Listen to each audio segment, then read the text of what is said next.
routinization. In principle, it makes perfect sense that the gradual appearance and spread of agriculture, the so-called Neolithic Revolution, will have given rise to more routinized collective rituals. Farming meant that various domains of human activity became more elaborate. Suddenly, you weren't just killing animals and gathering nuts and berries. There were now myriad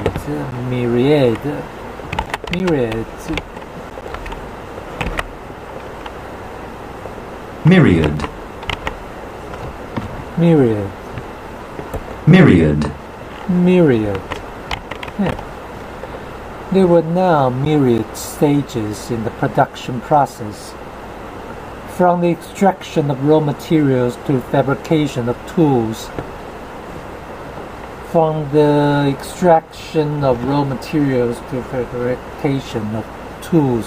from the planting of seeds to the harvesting of crops, from the winnowing and the grinding of wheat and barley to the cooking of ever more elaborate meals. Winnow.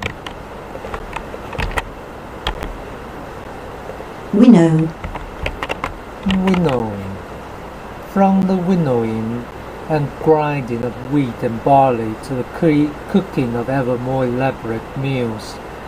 Many of these tasks required frequent repetition as part of an unremitting daily round of workaday activities. In turn, these routinized skills, many of which became embellished with conventional frills such as the frequent replastering of walls, replaster à la plaster.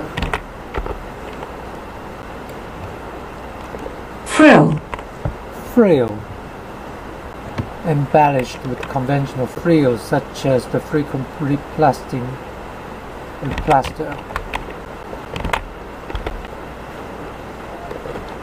Replaster.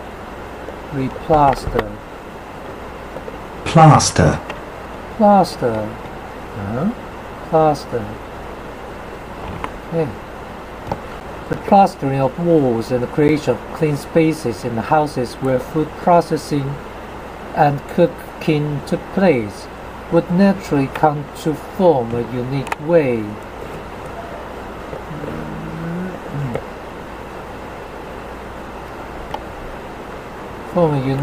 of doing things, a routinized cultural system embedded and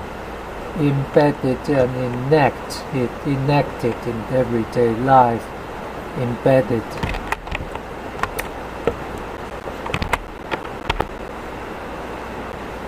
Embedded. But this routinization of ritual and custom would not simply have been a useless byproduct of the transition to agriculture.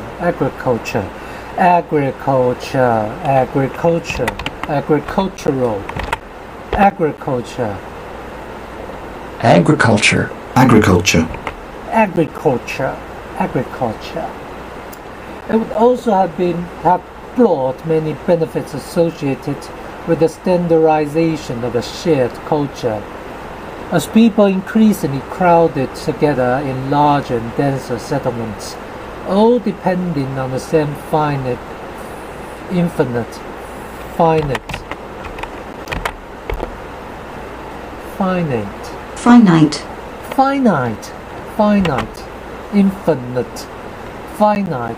on the same finite resources, social relations will likely have come under increasing strain. Relative strangers would need to be able to interact cooperatively to an extent that was previously unimaginable.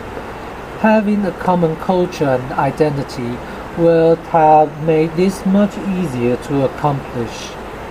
Recognizing that relative strangers are like oneself will have made it easier to communicate courteously instead of butting heads. Courteous. Courteous. Courteous. Courteous.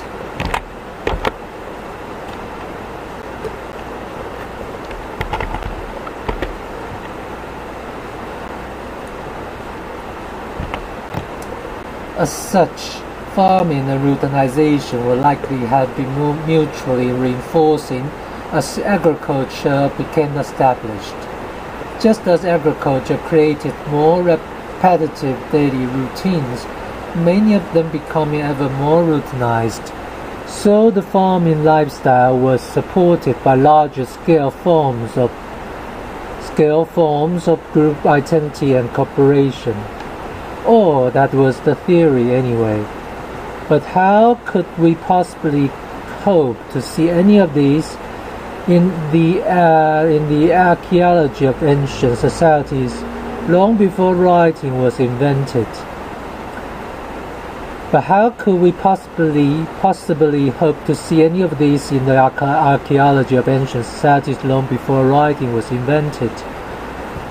The situation is not as hopeless as it may seem. Just over 400 miles to the west of Göbekli, in southern Anatolia, there is another important archaeological site known as Çatalhöyük, which became established centuries later. There, at the Çatalhöyük, it is possible to observe changes in the ritual lives of the inhabitants and in the scale on which group identity was being forged. The site comprises twin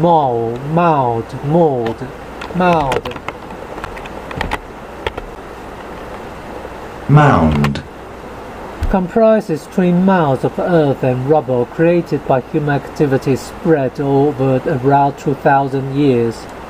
Starting more than 9,000 years ago, the reason the mounds came into being is that each new house was built on the foundations of an older house that had stood there previously. After many generations, this resulted in houses being constructed at ever higher elevations, creating hills. But it also meant that drilling down through the rubble was like traveling back in time through the generations of people who lived there.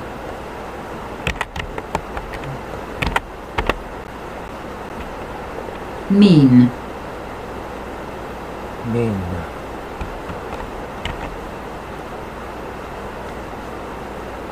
Meant. Through the generations of people who lived there. In an effort to trace the first emergence of routinized rituals in human history, I began deeply preoccupied with Çatalhöyük and ended up visiting the site many times, during one phase traveling there 6 summers in succession. Summer was always the digging season, and I spent many scorching weeks following the archaeologists around, badgering them with incessant questions. My hunch, which grew stronger the more I learned, was that the site contained the key to understanding the origins of large group living. It seemed my theory was onto something. Just as frequent rituals in Kivon had allowed the Benin to create a new identity, encompassing population previously divided into districts and competing groups, sometimes quite similar, seem to have been happening thousands of years ago at Çatalhöyük, albeit much more slower. In my efforts to understand this process, I began working with the director of the site, Ian Hodder. One of the biggest challenges faced by archaeologists working at Çatalhöyük has been to establish patterns of continuity and change over the period of settlement. For example, were people's diets changing? And if so, was this related to changes that in patterns of hunting, gathering, cultivation, and animal domestication, what was happening to population size and density? Was working life much the same throughout the millennium, or was it getting easier or harder, simpler or more specialized? And of particular interest in my collaboration with Harder was the question: do we see evidence of changes in the ritual life? And in particular, were collective rituals becoming more frequent and standardized? Answering these kinds of questions based on the interpretation of objects that have been buried in the ground for many thousands of years is not easy. But the picture emerging at Katahoyuk is becoming clearer as more and more of the archaeology is brought out into the light.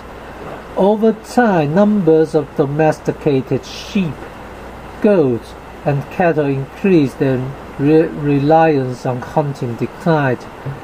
The volume and variety of artifacts found in houses also increased, but so too did the amount of labor required to make and maintain those artifacts. This indicates that even though the material culture was expanding, people were also working harder. Daily life seemed to have become more burdensome, and analysis of human remains indicates that there were more accidents and injuries associated with the increased workload. So, how was all this related to the ritual lives of these ancient people?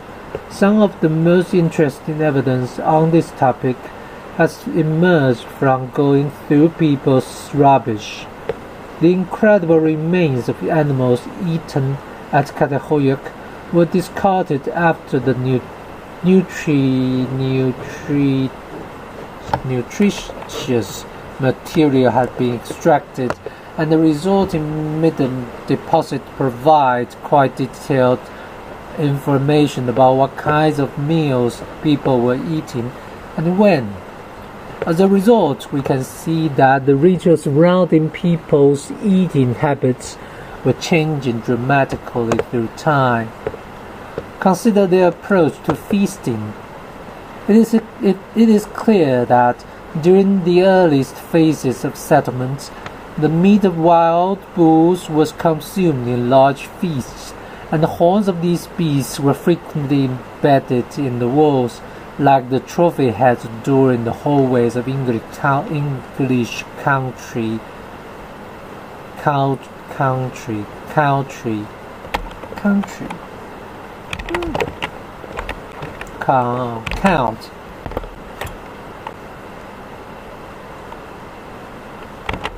Country mentions, except that the Bukrania.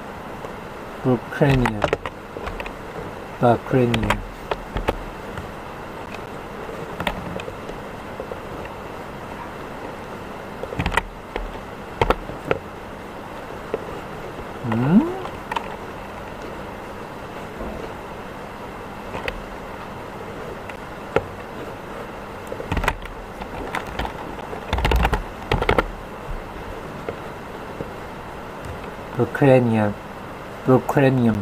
Okay. Except that the Bucrania on display in the house of the Katahoyuk were not shot at a distance by men in tweeds and +4s. In tweeds and +4s.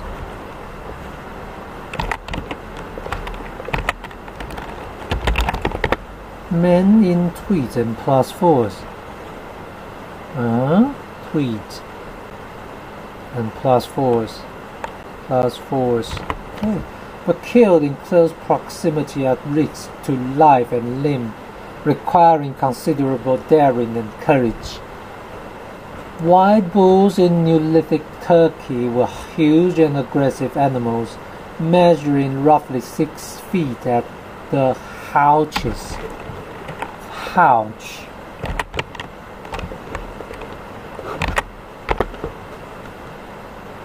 haunch, haunch, at the haunches.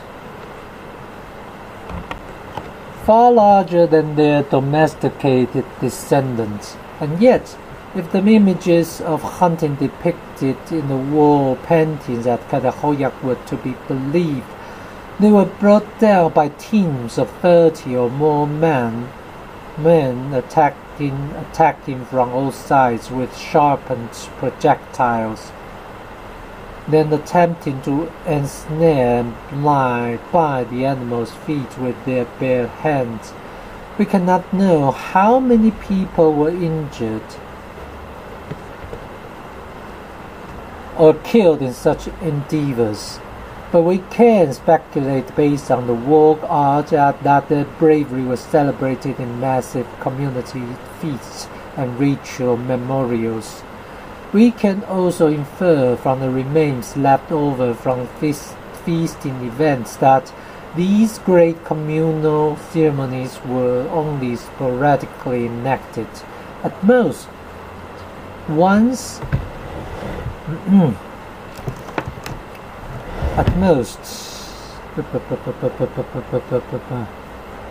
once in a decade or so, perhaps, only experienced by many once in a lifetime. In these and other respects, they were typical of the imagistic rituals we had met already, emotionally intense but only rarely performed.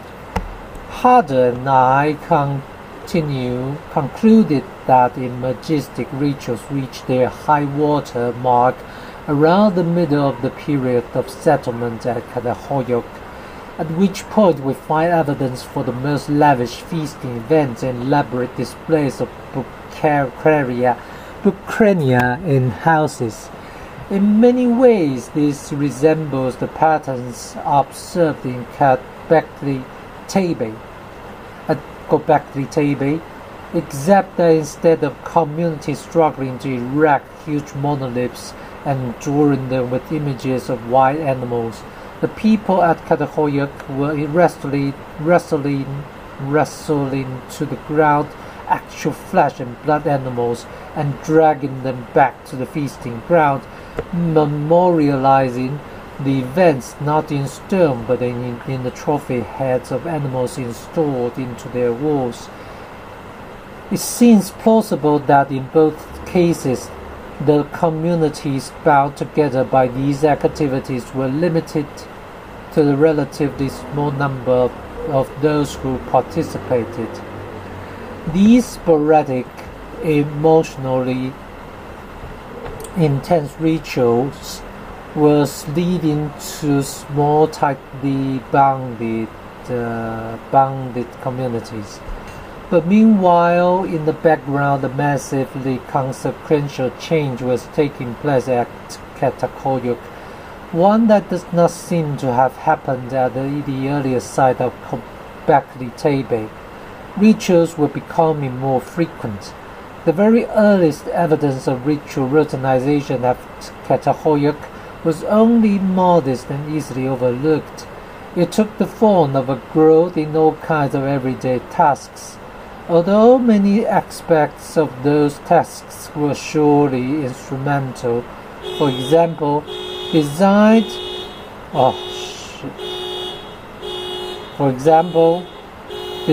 to improve the efficiency of subsistence tasks such as grinding flour, butchering animals, weaving baskets, or cleaning the herd.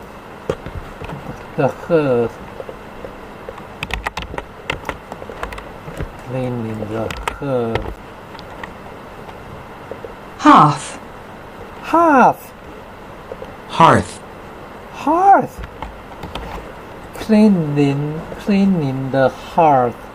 They also likely incorporated an ever-increasing diversity of casually opaque conventions. In short, integrating rituals into the most everyday of objects and activities. Now, baskets were not just mundane receptacles for gathering foodstuffs. There were also decorative objects holding socially important information about their makers and owners.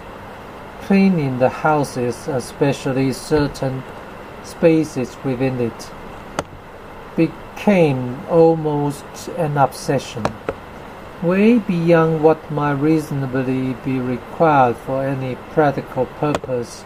For example, houses contained raised platforms, typically in the broken tools or other evidence of domestic work, and the inhabitants of these dwellings seemed preoccupied with continual replastering of walls in the white marl slurry.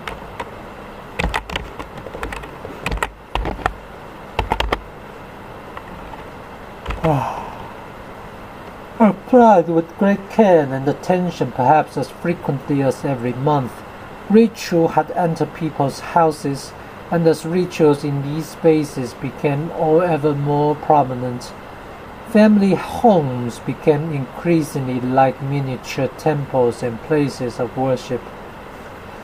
This process of growing ritualization at Cajahoyuk evolved over scores of generations, and in the process the nature of these routinized rituals changed. By the later stages of settlements around 7,000 years ago, the volume and variety of domestic tasks, both ritualized and instrumental, had begun to move from internal to external spaces.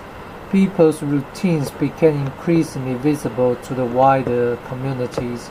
In tandem with these shifts, we see the increasing standardization and stabilization of various everyday artifacts, from stamps, seals to pottery designs.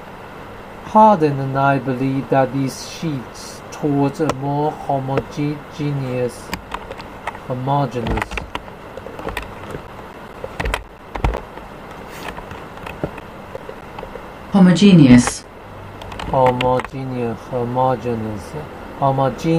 culture across the settlements. Moral. Homogeneous.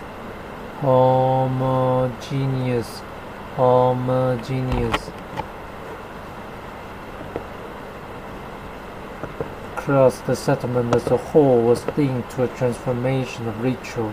By now, sporadic, emotionally intense rituals were no longer the main form of social group holding the group together. In their stead came more frequent mundane domestic rituals. Feasting events became rarer as people became increasingly reliant on domesticated animals as their main source of meat. The heroic events of yesteryear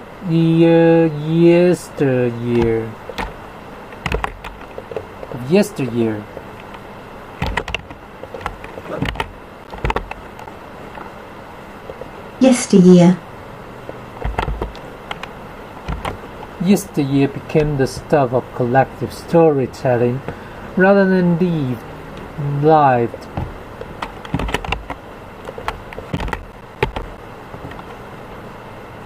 Live.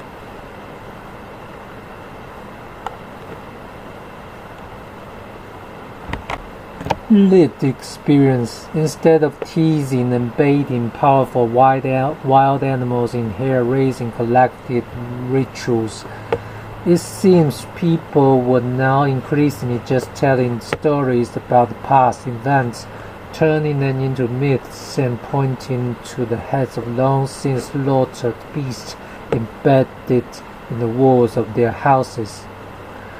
The people of Cajahoyuk could not have known how consequential this shift of gear in their ritual lives would prove to be, but I believe it constituted a quite revolution in the prehistory of humankind. Their transition to an increasingly routinized ritual life will have changed the way people saw themselves as members of a community, paving the way for the emergence of much larger group identities.